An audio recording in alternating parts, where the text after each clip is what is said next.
first met Dean not long after my father died. I was a young writer, trying to take off.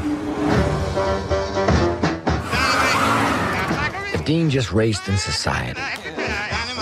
He had just married a 16-year-old chick named Mary Lou. Where do you find such absolutely wonderful people? I've never seen anyone like them. Well, thanks so much, guys, for doing this. Appreciate it. So you were just telling me you were fans of the book before. So when did you each read it for the first time? He was 18. When did she read it? She was 14 or 15. I was a freshman, he was a senior. Don't do anything I wouldn't do. With becoming a Dean Moriarty began the part of my life you could call my life on the road. You finally got on that old road.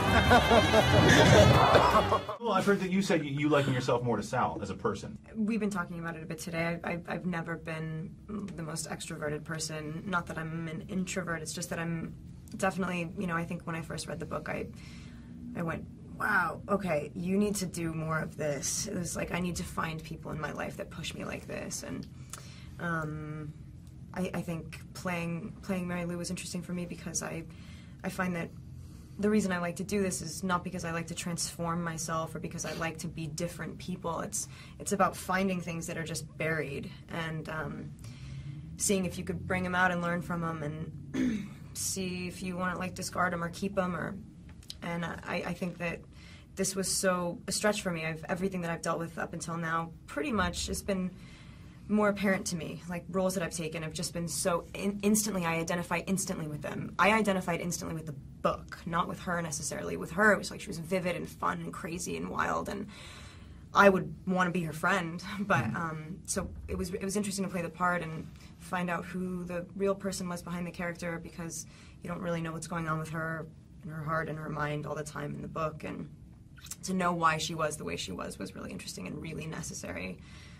To not just play a caricature of like a sexy, fun girl who likes to do crazy stuff. You know what I mean? It was like so much more than that. We got to have, you know, the family of the characters around. Like for Neil Cassidy, that's Dean Moriarty was based off of Neil Cassidy, and John Cassidy's his son. And I got to hang and learn a lot from him and sit down and have wonderful conversations. And we actually even did a drive up the coast with the Hudson Hornet and parked it in the Beat Museum all the way, you know, as like the grand farewell after done filming.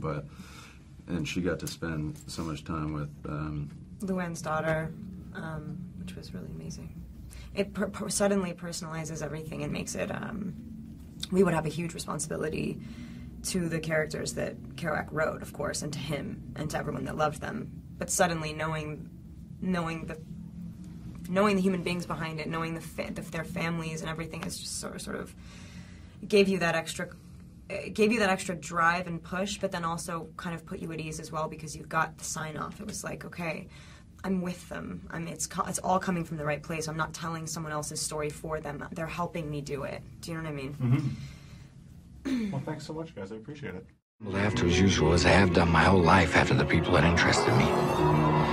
Because the only people that interest me are the mad ones.